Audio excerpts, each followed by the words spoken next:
coming, oh Valentine. Valentine's Day, I think I celebrated it once. Things that boyfriends can actually distract if you haven't set that concrete, solid foundation. Don't search too hard for love. Let love find you. 1, 2, 3, hey.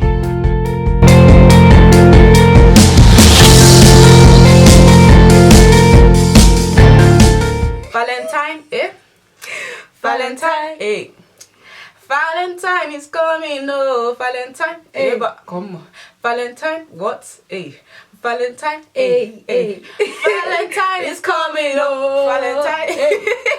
Hi guys, welcome to the Mo Chunk Show. So I have my very good friend Dolcie here, my very short friend. All my friends are short.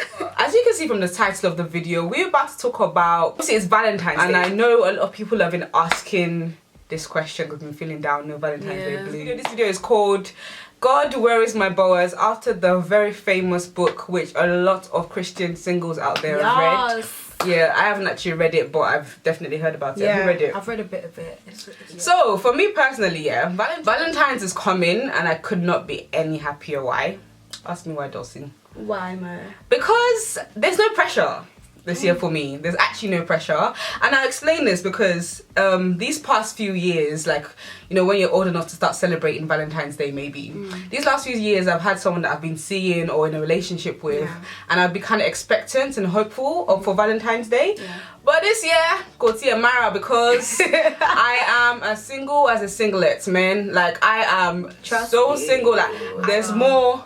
It feels better. It's more relaxed, kind of. Yes, like, there's more of an assurance that, you know what, I've not actually got that much to do. Okay, if someone surprises me, fair enough, but like, I'm not like, ooh, I wonder what he's gonna do. And the sad part of that as well is that all of them have disappointed me. So that's what's always made Valentine's Day a very sad day for me. Valentine's Day, I think I celebrated it once, and that was, at least you've even got to celebrate. That was it was terrible. It was like once when I was of the world, I was dating this I was dating this boy that was, and then I asked for a Valentine's Day present and asked me what he got. He didn't get you. Oh, he did. No, I want you to ask. What did he get you?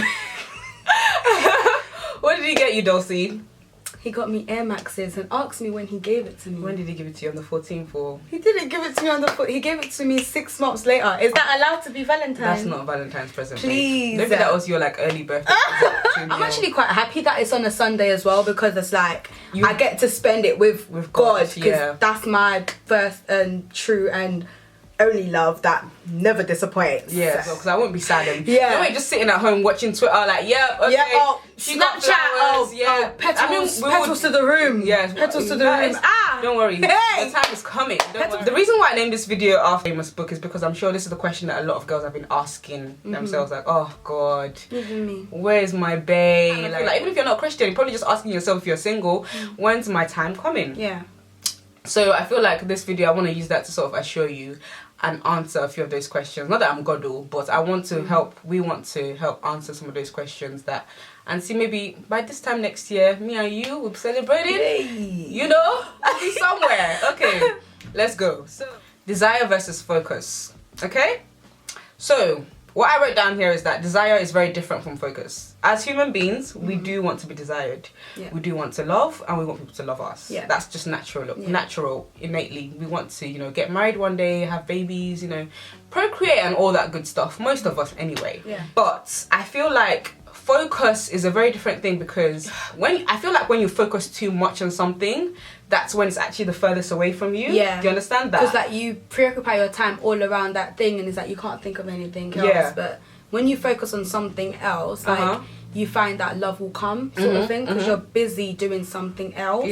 So don't like put all your energy on trying to find love, because there's so many other things to sometimes do. Not even just that it's far away from you, attract the wrong type of energy, girl, when you want it too badly. You'll just settle. Like people say, oh, your standards is too high. It's okay to have standards. Definitely. For example, like if you're not like a Christian or a real man of God or whatever, that's like a big no for me. That's not me thinking too high. That's just me saying, you know what, Dolcie, like, you deserve better. You deserve what you actually want as well, and what God actually desires for you as well. So I just wrote here as well that perhaps you're still single because God wants you to focus on something else. There's other things focusing on right now. School, building your brand, your relationship with Christ. You know, these are all things that boyfriends can actually distract if you haven't set that, you know, concrete, solid foundation that can't be shaken.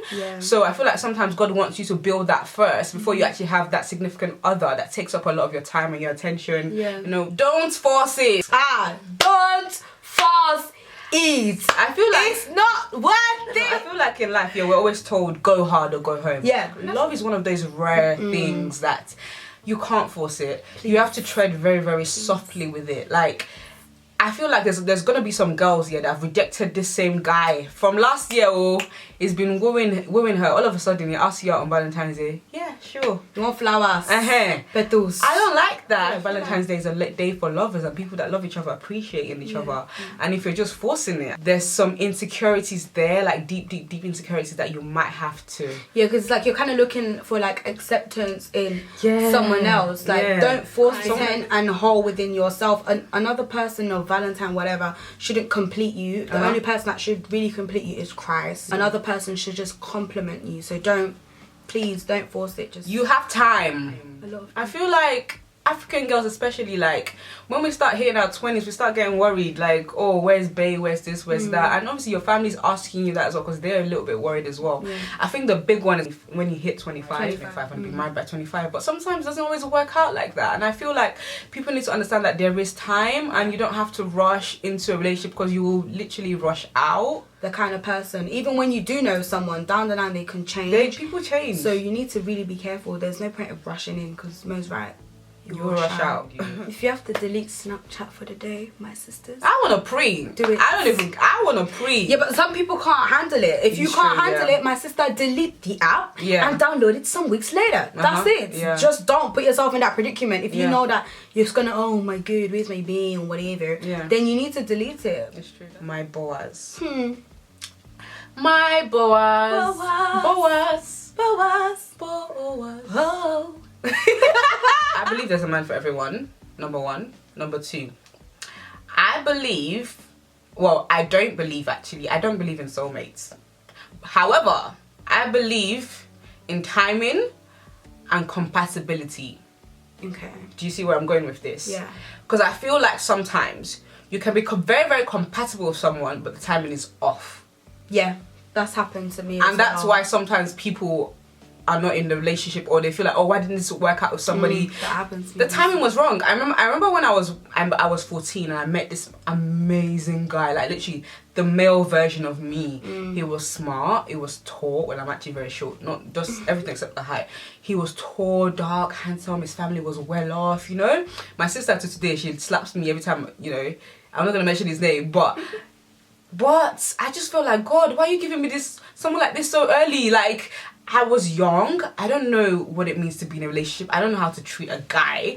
I don't know how to be spontaneous. And sometimes that's the thing, like, you're not actually ready to be a girlfriend. Yeah, it's true. Sometimes we feel like we're prepared, but we're actually not, because to get into a relationship is very hard work.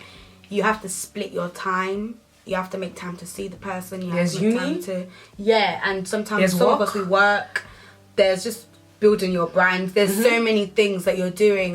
You have to commit half. Me that I don't know how to reply to people's texts. You that you have to message me on iMessage. I know. And then Snapchat. You're so bad at replying to messages sometimes. It's not even on, like, it's not by. It's not by. Because her communication skills is terrible. It's really bad. It's pants. So you in a relationship, you would have to fix up your communication. Yeah. And we're actually going to talk about that in a second. Yeah. Okay, as well, like we wanted to say as well, don't feel like there's only one guy. Like I said about soulmates. Oh my gosh. Don't feel like there's only one guy out there for you. And I feel like that's why people hang on. People feel relationships. I personally say, as Christians, if in the Bible, if a woman loses her husband, she's permitted to remarry. Yeah, like Ruths. So if there's only one person for you, how do we then remarry? Yeah. How do we then fall in love again? So don't be focused on there's only one. No. That's why people hold on to the wrong relationships. That's why people feel like when they lose somebody, they can't find somebody else. And Ruth, who this book is actually all about, you know, finding her Boaz. Boaz is the guy that she eventually marries. She was actually married to somebody initially. It's just that he died. Yeah. Right, Dolcie? Yeah, he died. And Boaz was not actually the next available person to fulfill the right of marrying her after her husband died. There was somebody else. But the story, I'll link it down below so you can go check it out yourself. But But the point I'm trying to make is that she had a husband before, meaning that there is still somebody out there that will be suitable for you after a loss, be it death, be it that you guys broke up and the love died. You know, not physically, but the love died. You know, speaking in a metaphoric sense. Sometimes the love does die. And it doesn't mean that God will not replace that love with an even better love, because Boaz was an amazing guy, you know. That's why everyone called the Christian guy Boaz, because he was patient. He didn't ever sexually exploit Ruth. Waited. You hearing that, brothers? Waited. There's plenty of fishes in the sea that will tickle your taste buds, mommy. Okay, don't worry. Where did you get that one? I just no fish in the sea. You eat it. Tickle taste buds. It can tickle your taste bud now. Fish. It's not nice. Yeah, but you now remix the normal. Oh, there's plenty fish in the sea. It doesn't matter. Let's say becoming Ruth. Yes. So a lot of people want Boaz, but are you yourself a Ruth? A Ruth. Are you a Ruth? We don't mean Ruth. We mean Ruth. Ruth. Are you a Ruth? Ruth.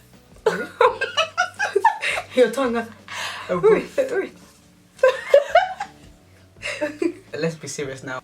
I'm not saying there are no exceptions. There are exceptions. It is grace, that causes somebody like a man of God to go and marry a prostitute. And we saw that in Hosea. So it does happen that sometimes you're not a Ruth and you find your Boaz, simply because that's the way God has ordained it. You know, but 9 times out of 10, I'm telling you, Ruth had to become a completely different woman for Boaz to find her. You know, she had to build her character. Ruth was very loyal to her mother-in-law as well as God. You know, when her husband died, she could have left like the other wife. Yeah, they all left, but Ruth was like, where you go, I shall go. Your God, my God, and your people, my people. Your people, my people. So she was a very loyal person. And another interesting characteristic about Ruth is that she listened to guidance from the mother-in-law. The mother-in-law advised her to go to the field of Boaz, because she knew, older people are wiser, the same way God is wiser than us. And she was directing her steps almost. And she said, go and work in Boaz's field, because she knew he might find her attractive. You know, knowing that Ruth is a very virtuous woman. So when she was in the field, she was working hard. And this is another thing about, this also overlaps with focus. She was focused on her work. Yes. Ruth did not know that Boaz was even there. She just knew, I'm going to do my work. You know, she's not actually Yoruba, but, you know, I like to, run. She's going to do her work, and she was doing it well. She was consistent. Yes, she was. And she was hardworking. She was determined as well. She was focused. And it's like, what you're talking about being a Ruth as well, you don't necessarily have to be a Ruth for a Boaz to fit a Boaz, but you're becoming a Ruth for yourself. Because when Ruth was doing it, she was bettering herself for herself to bring things back home, not because I want to act this way so that I can attract this kind of person. Brother. No, when you act a certain way, when you're becoming your Ruth, you're letting go of negative things and stuff like that. You're doing it for yourself. You're doing it to become a better you. You're not doing it for anyone else. And the problem with people that actually do that, act a type of way to attract a certain type of person, when you get married, like, do you keep that up, or do you go back to your old self, your real self? I actually want to use the idea of Ruth working in the field as an analogy for you guys, just to break a couple of things down as, you know, God inspired us. What are those things that you need to work on in the field of your life before your Boaz finds you? Notice that Boaz found Ruth. Ruth did not find Boaz. That nonsense that you guys are doing. Move to boys 2015. Boys and slide into DMs. So first of all, what are those things that you need to plow out of your life? Is it laziness? Is it anger? Is it negativity? Negative vibes? Like me now, I know my biggest problem is lack of communication. You know? Like, mine's laziness. Laziness. Just like watching the way you speak. Everything. I think mine's a bit of like, I'm not a horrible person, but I'm the kind of person that when I snap. Yeah, I think that's like me as well. You know, like, I need to think before I say certain things. Sometimes, what are the little weeds that start to catch the plant out after it started growing? So you get a new relationship. What are those little weeds that start to come up that you're not taming out? You know, what are they? Think. Do you get too comfortable? Do you stop making efforts? Do you start making him feel like less of a king? Yeah. You know, what did you do before at the start of the relationship that got you there that you now stopped doing once you were in the relationship? And finally, what kind of plants are you actually growing? What kind of plants are you cultivating into the land? Yeah. Are they setting a good foundation for your relationship in the future or your marriage in the future? Can you cook? Can you clean? Can you look after a baby? These are the things that I want. God, where's my mouth? But can you do the things that a woman most of the time needs to do? I'm not trying to be sexist here, but most of the time that women need to do. Also, like, how is your relationship with Christ? If your husband goes like down on a day, he's not feeling it, how are you as the woman? Are you going to uphold the household of prayer? Are you going to stand in the gap for him? You know, you need to work on all of those things before you can say, yeah, I'm ready to or planting seeds. And also, you know, in terms of godly relationships, as a woman, can you be submissive?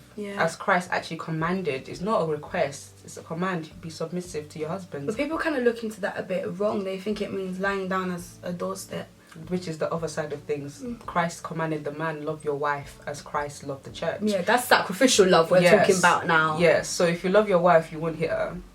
If you love her, you won't stand over. Like, do you get what I'm saying? Like, it's all sacrificial. Exactly. So I hope we can see that from this video that love is actually a big responsibility. It's not a toy, you know, for you to play with and just drop when you're bored. It might not have happened for you because you're simply not ready. Just to end this, how do you get through this wretched day, Valentine, that you guys, you know, are very obsessed over? Call your loved ones. Call your mom. Call your brother. Call your sister.